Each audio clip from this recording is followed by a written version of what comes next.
What's up guys, it's Tom here and welcome to episode 1 of my brand new PES 2019 Master League series. I will call it PES Career Mode just for the simplicity. If you are excited for this series, and I will do multiple seasons with Liverpool and also other clubs, please leave a like. I really need your support, and if you enjoy this kind of series, let me know in the comments below. And also you will have a big decision to make, because I selected 5 players that you guys can choose from that I really want to sign some players in the summer transfer window. And I'm really excited because PES Master League has many new features that the FIFA 19 career mode is lacking. So I'm really pumped to bring you this series. And guys, pick the player carefully that you guys want me to sign. And also, if your favorite player or if a player that you want me to sign is not in the vote, make sure to put a comment and also like other people's comments, and the top voted comments will be the players that I will sign in this series. So you can actually choose between classic and challenge mode on a PES Master League, and the challenge mode means that you expect to run into more obstacles. By the way, you can change this during the playing the game mode as well. And at the moment I went with the classic mode, and we will bump up the match level to, you know, higher difficulty as soon as we get used to the gameplay. And you can use a generic theme and start in a lower division, or you can pick a real life squad. By the way, I added the option files, so the PES 2019 series will have all the, you know, proper badges, the proper kits, the proper player names. You can see the Premier League, the Championship, the Spanish League. The only league that is not yet in this option file is the Bundesliga, because the other guys, the mods, haven't really made the option file available.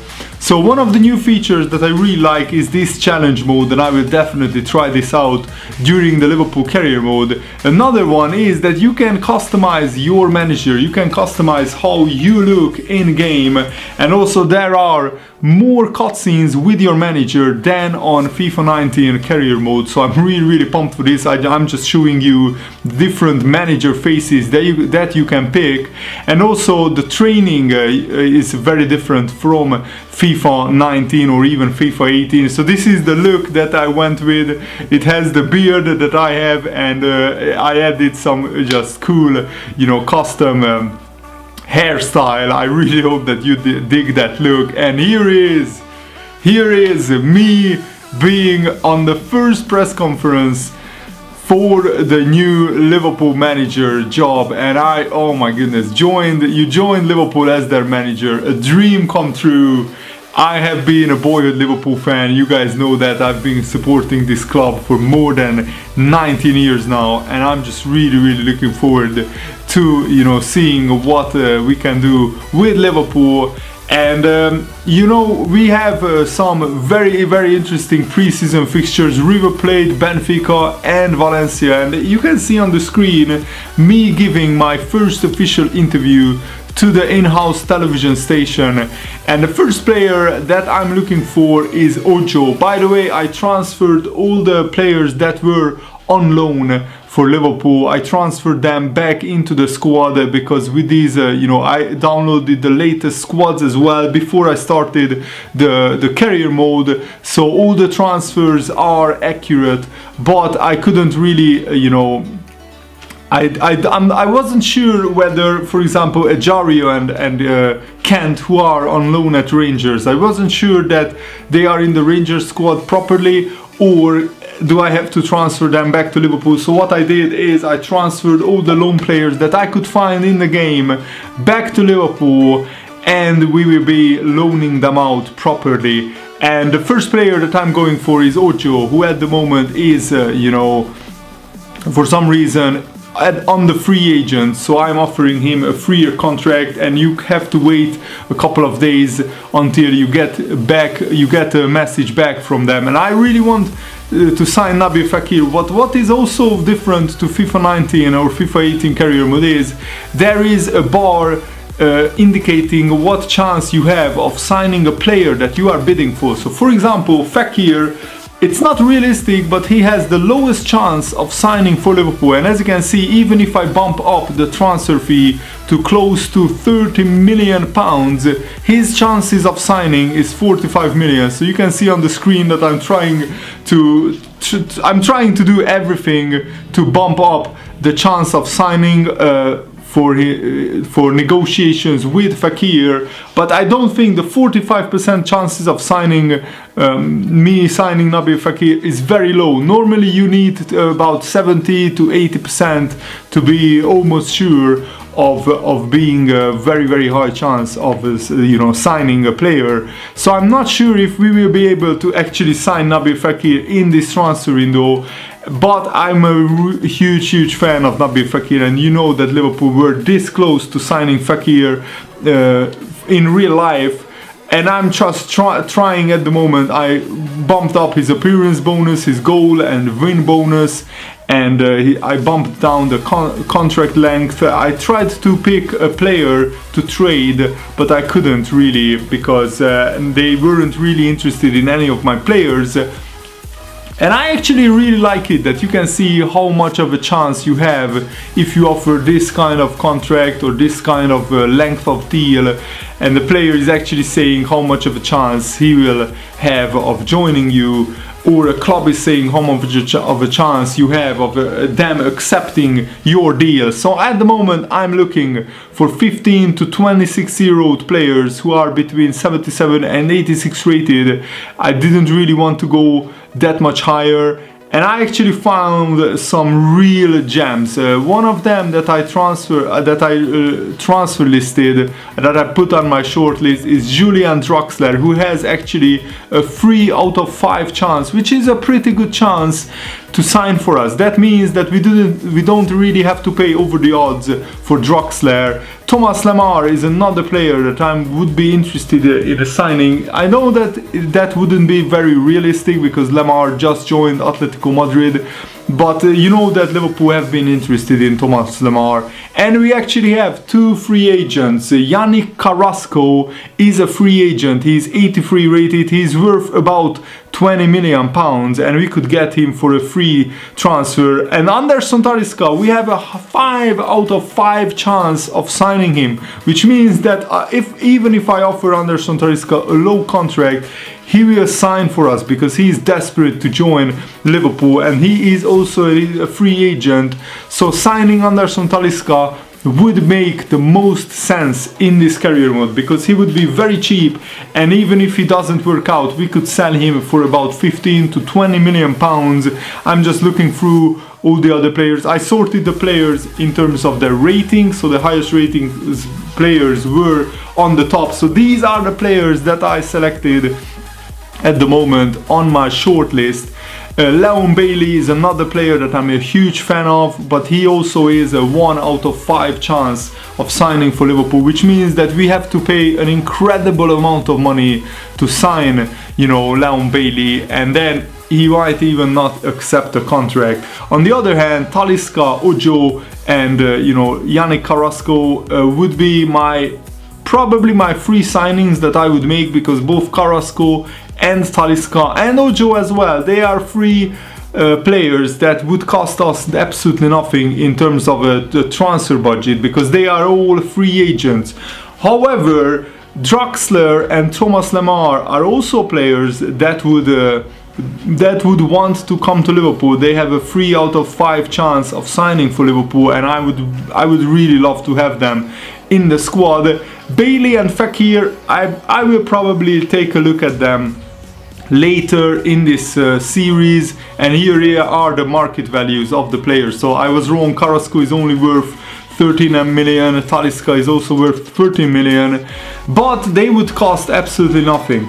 And the problem with Fekir is that he doesn't have a release clause. His market value is 22 million, and as you saw, when I offered the maximum amount, like 30 million, there was only a 45% chance of Leon accepting our deal. So I'm just checking through with these players. Fekir would be my dream signing, but it's very unlikely that we can we can pull this signing off.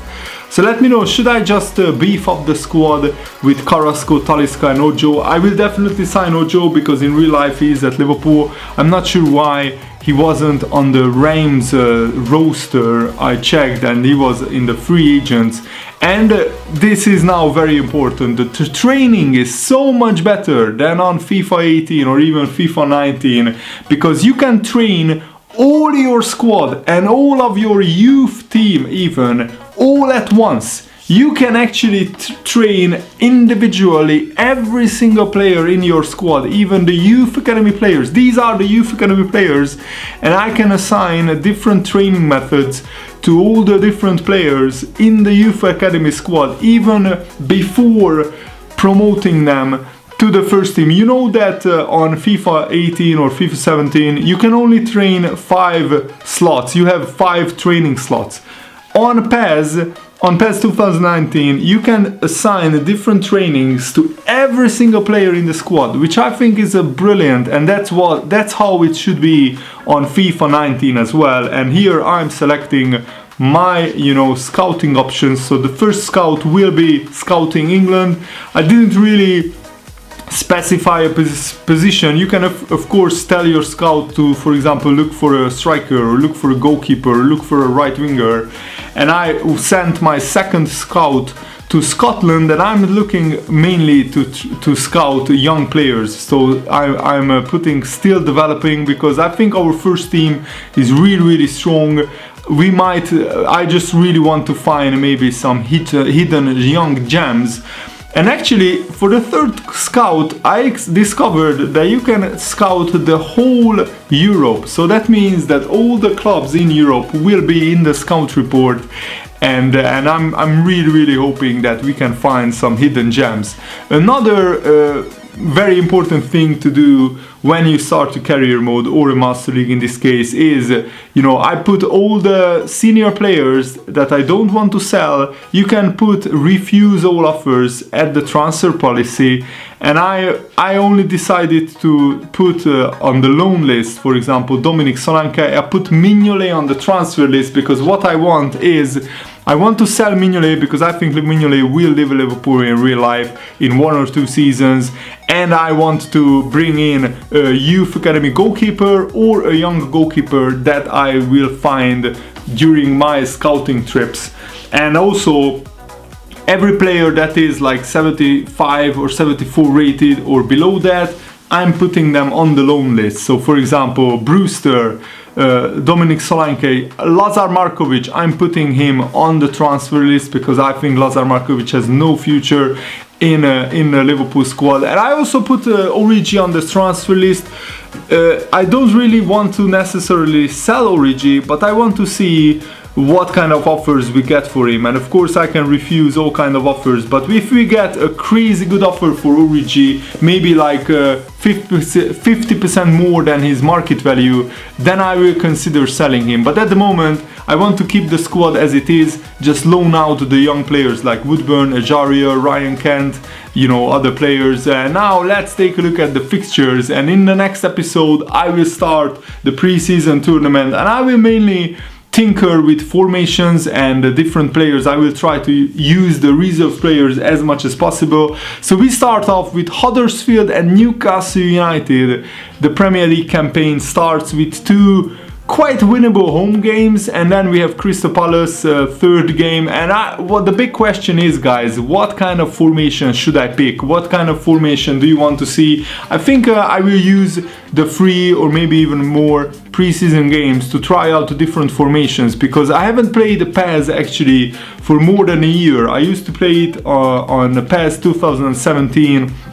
I didn't really play it on PES 2018, but I want to really get into this on this season, because as you could see there are some very interesting new features. Especially I'm looking forward to the transfer system and how it works. I really like that you can see the percentage of the deals that you are making, how likely it is, and also you can do actually, and you can put nicknames to each of your players. So let me know what kind of nicknames should I select for each of the players.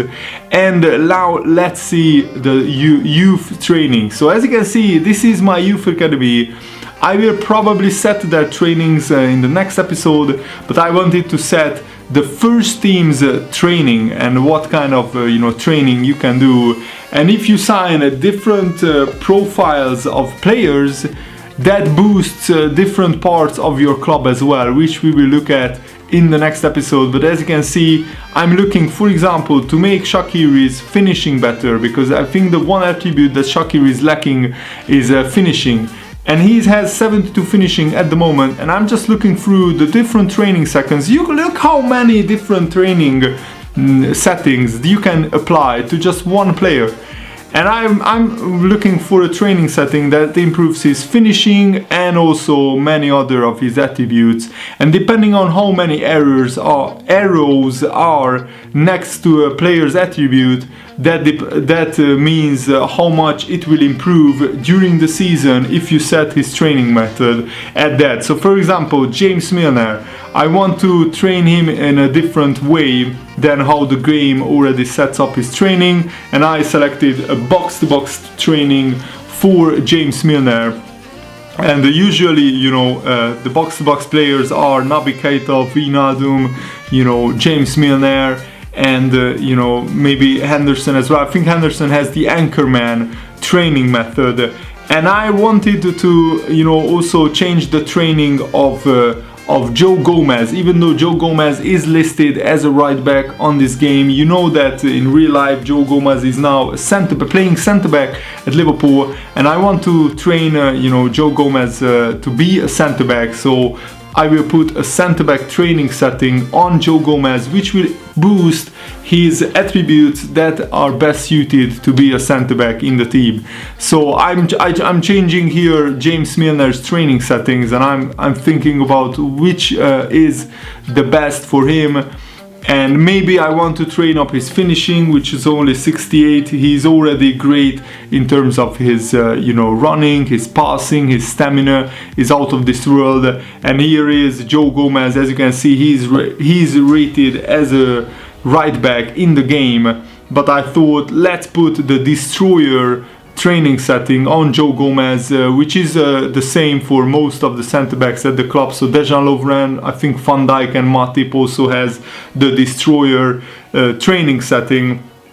But here the build-up training setting, for example, it trains the ball control, the dribbling, everything else. But of course, physical contact, defensive prowess, ball winning, jumping, these are the attributes that the Destroyer training setting works. You can look through all the different training settings and actually pick a very specific training setting for every single individual player in the squad, which is, I think, fantastic, because especially for young players, if you want to develop a young player, each season you could set a different training setting, for example every 3 months or every 6 months, and then that young player will grow in a way that you want to use him in the squad. So for example, if there is a winger who you want to use as a striker, you can actually train him up to be a fox in the box, or a goal poacher, or somebody like a prolific winger, and that will boost